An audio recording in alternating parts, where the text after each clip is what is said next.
जी मैं आ गई एक नए ब्लॉग के साथ। हेलो दोस्तों, कैसे हैं आप लोग। चलिए शुरू करते हैं अपने ज़िंदगी के हर छोटे बड़े पल आप लोग के साथ। दिवाली में सिर्फ 2 दिन बचे हैं और हमारे यहाँ कोई साफ सफाई अभी तक नहीं हुई है और ये बात मेरे दिमाग को खाई जा रही है। मुझे समझ में नहीं आ रहा मैं कहाँ से करूँ, क्या शुरू करूँ।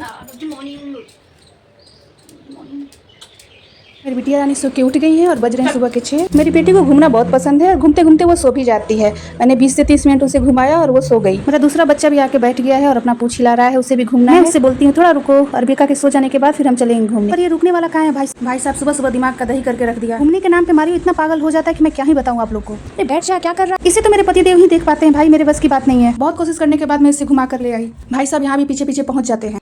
एक बात तो है, लोग साथ छोड़ देते हैं लेकिन ये साथ नहीं छोड़ते, मरते दम तक साथ निभाने वाले हैं। आज सुबह वो आके मुझे बता रहा था कि उसका कलुआ जो उसका बॉयफ्रेंड है वो आज उसे दिख नहीं रहा है। मैं भी उसे बार बार देख रही हूँ कहाँ है वो। हमेशा बालकनी के सामने इसका इंतजार करते रहता है और ये भी उसके इंतजार करते रहती है और जाके उसे देखती है वो कब आया। लेकिन आज वो लगता है किसी और के साथ फरार है। कोई बात ना, तू दूसरा पटा ली है, चल अभी तरह के खाना दे देता, नहीं खाना खा ले फिर हम जाए छत पे टहले खाती। पर वो खाना खाने भी नहीं आती है तो मैं छत पे आ जाती हूँ।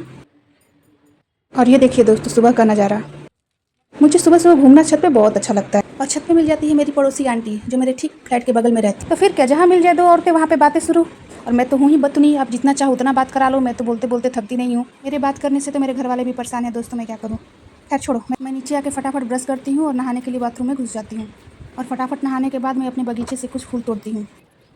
कुछ फूल तोड़ने के बाद मैं पूजा की तैयारी करने लगती हूँ। उसके बाद सूर्य भगवान को मैं जल देती हूँ। जल देने के बाद जल्दी जल्दी मैं आरती करती हूँ क्योंकि मेरी बेटी उठ गई थी।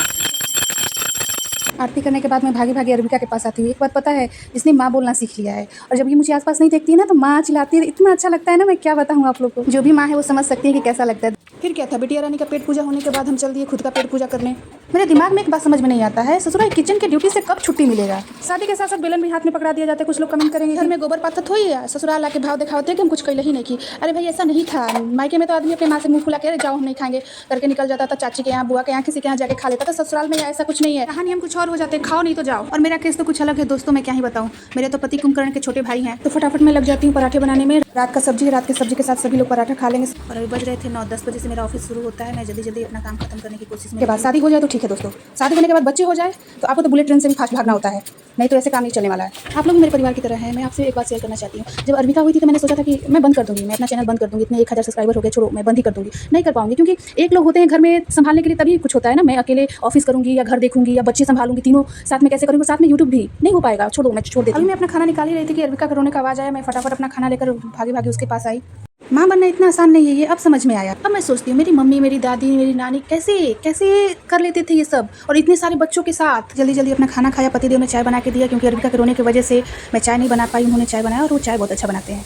चाय पीने के बाद मैंने बिटिया रानी का मालिश किया। चाय पीने के बाद तुरंत ऑफिस से कॉल आ गया और मैं ऑफिस के कॉल पे बैठ गई। अभी 10 बजे नहीं थे लेकिन कॉल आना शुरू हो गया, काम आ गया। मेरे यूट्यूब पे वापस आने की वजह सिर्फ आप लोग हैं। आप लोग ने इतने कम टाइम में मुझे इतना प्यार दिया, इतना सपोर्ट किया कि मैं क्या ही करती, मुझे वापस आना पड़ा। अपना प्यार और साथ ऐसे ही हमेशा मेरे साथ बनाए रखिएगा। मैं भी यूट्यूब पे नहीं हूँ, बहुत सारा चीज़ मुझे सीखना है, मैं सीख रही हूँ, कोशिश कर रही हूँ। तो अपना प्यार और साथ ऐसे ही बनाए रखिएगा।